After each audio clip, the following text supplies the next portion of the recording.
So Timeless goes to the Salem witch trials, and something wicked this way comes. When you change history, sometimes you don't know what's going to happen. Welcome to the heart of the stories we tell.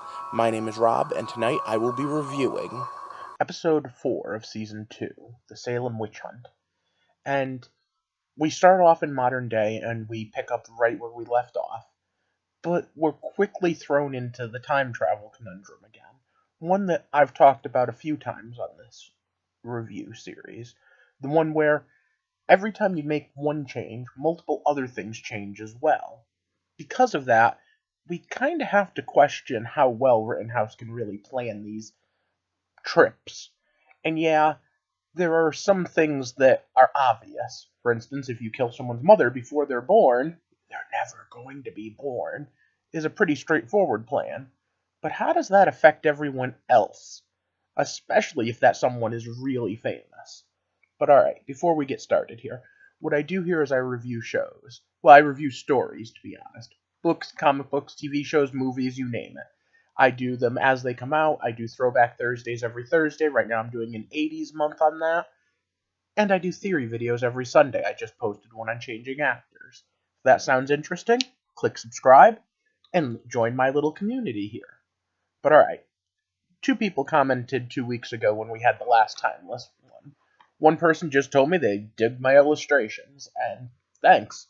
I work on them off and on in between work hours and try to get them up as I can. The other person mentioned the fact that once again my audio quality has gone downhill. Unfortunately, that's because the computer I had worked on getting up and running perfectly crashed.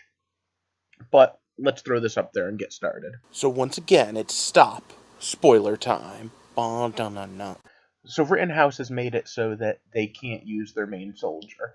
And as was pointed out, maybe having a black man and a woman go back in time to any period of time other than the most recent is going to be problematic without a white guy helping them out. So Garcia Flynn is on the case.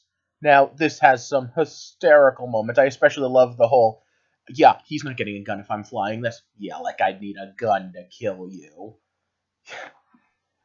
But on the other hand, it's what I've expected to be happening since the first episode. Remember, way back when, we found out it was Lucy's diary that Flynn was using in order to track them.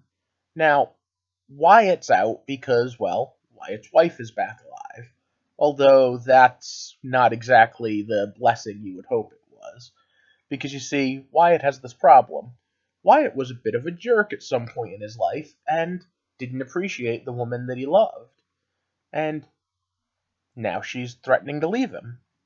Either way, we also end up with, in the modern era, a humorous exchange between Rufus and his girlfriend about her explaining those premonitions she's having. Now, she talks about one that's going to be right now in the colonial period. I love the way she tried to describe it. I think it was colonial, and there was this guy who might have been a pilgrim or something, and he was begging for his life, and you shot. But everyone knows that taking these sorts of things out of context is going to be problematic at best. And of course they are. However, this does lead to a rather interesting conversation between Lucy and Rufus, where they talk about predestination versus free will. And the conversation is cut short, but it's something I hope they come back to. Especially with what's going on with Rittenhouse. I'd love to see it looked at from both points of view, both from our main characters and from the Rittenhouse point of view. How much of what they're doing are they doing because of what someone else did? How much free will actually exists if you can change history by changing one thing? Because if everything is based on what came before, then if everything were the same again, you'd make the same decisions, right? Of course, that then leads to an interesting question for Wyatt, doesn't it? Because if given the exact same situation, wouldn't he still fall in love with Lucy? Wouldn't he, who was married, probably fall for Lucy? Now, I'm not saying he'd do something with her. He wouldn't necessarily have sex with her. But wouldn't he at least get the same feelings? And if that's the case, then is it something special he has with his wife? And right now, as he goes back to her, isn't he feeling some level of messed upitude for the fact that him and Lucy were together? I mean, he wasn't cheating per se, because obviously he didn't even know she was real. He thought she was dead, as far as he was concerned. But in a world with time travel, it's pretty messed up to think about what is and isn't free will. But we'll come back to that. So the witch trials itself are, of course, BS.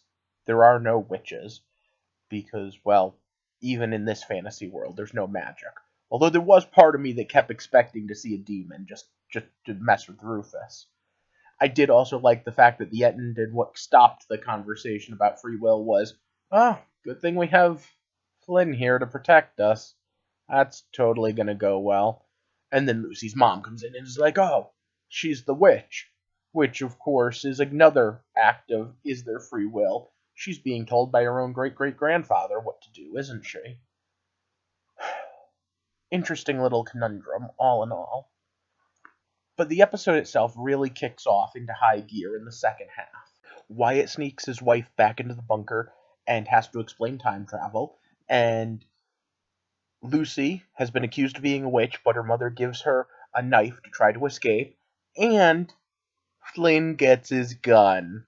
Now it's a musket, so there's part of me that wants to play that video of how long it takes to load and all of that stuff, but Flynn gets a weapon.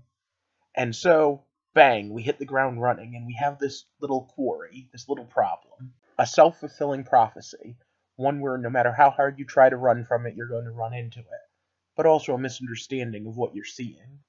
All in all, though, it's pretty interesting to watch them run around history.